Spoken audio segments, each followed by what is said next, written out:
Hello everyone, my name is Saurabh Mishra और हमारा topic है मेंस क्रिया। तो जब हम सर मेंस क्रिया की बात करते हैं तो मेंस क्रिया का जो मतलब होता है, शाब्दिक अर्थ की जब हम बात करते हैं सर, तो उसका होता है गिल्टी माइंड, मतलब आपराधिक मन स्थिति। जब आपराधिक मन स्थिति होता है सर, तो इसके हमको 4 फैक्ट दिखाई देते हैं। अब 4 तत्वों में अगर हम बात करें, 4 एलिमेंट की बात करें, तो कौन कौन से एलिमेंट होते हैं उन पे हम पहले बात करते हैं। तो नंबर फर्स्ट जो होता है वो नॉलेज होता है, नंबर सेकंड जो होता है वो इंटेंशन होता है, नंबर थर्ड जो होता है वो पर्पस होता है, नंबर फोर्थ जो होता है वो नेग्लिजेंस होता है। नंबर फर्स्ट की जब बात करते हैं सर, नॉलेज का मतलब होता है कि आपको ज्ञान है। तो इसमें एग्जांपल हम लेते हैं सर कि ए और एक बी है। ए ने ऐसा कोई काम किया जिससे बी को कोई ना कोई चोट पहुंच रही है, तो कहीं नहीं अगर वो जानबूझकर अगर कोई काम कर रहा है तो वो उसके लिए अपराधी होगा। नंबर सेकंड की जब बात करते हैं सर, इंटेंशन का मतलब होता है आपका इरादा। आप अगर अपने इरादे से अगर कोई काम कर रहे हैं, याद रखने की बात है सर कि मेंस क्रिया का मतलब होता है मन स्थिति।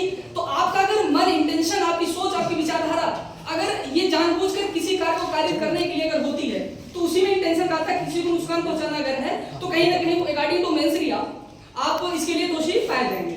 फिर उसके बाद पर्पस आता है, इसमें आपका उद्देश्य भी अगर है तब भी आप इसके लिए आपराधिक मनस्थिति होगी। फिर नेग्लिजेंस सर, ये वेरी इंपॉर्टेंट वर्ड होता है।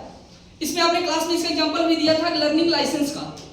तो उसमें क्या होता है कि पर्सन ए है, पर्सन और रास्ते पे चल रहे कार है, तो अगर वो ले जाकर जानबूझ के किसी को टक्कर दे देता है तो कहीं ना कहीं वो भी अकॉर्डिंग टू मेंस क्रिया गिल्टी होगा। बात करते हैं सर, इसमें 2 केस आपने क्लास में डिस्कस भी किया है, आर वर्सेस टाल्सन और आर वर्सेस प्रिंस।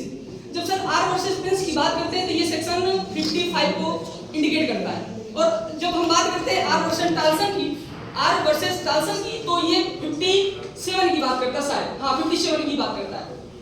तो आर का जहां मतलब होता है सर, आपने क्लास में बताया कि किंग होता है। जब आर वर्सेस टाल्सन की बात करते हैं तो इसमें क्या होता है कि एक व्यक्ति होता है जो कहीं ना कहीं अब एक पश्चिम के थ्रू बहुत दूर निकल जाता है और करीब बहुत दिन तक अपनी पत्नी के पास वापस नहीं आता है।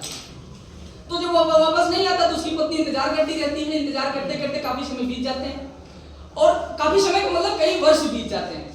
और जब लोगों से पता लगाया गया कि हाँ, लेकिन उसको पता चला कि जो शिप थी वो डूब गई, और ये भी पता चला कि उसमें जितने लोग थे वो कहीं ना कहीं डेड कर गए। तो वो लोगों से पता कि उसके जितने रिश्तेदार थे, भाई बहन, लोगों से पता किया कि क्या वो जिंदा है उसके हस्बैंड, तो पता चला कि नहीं जिंदा है।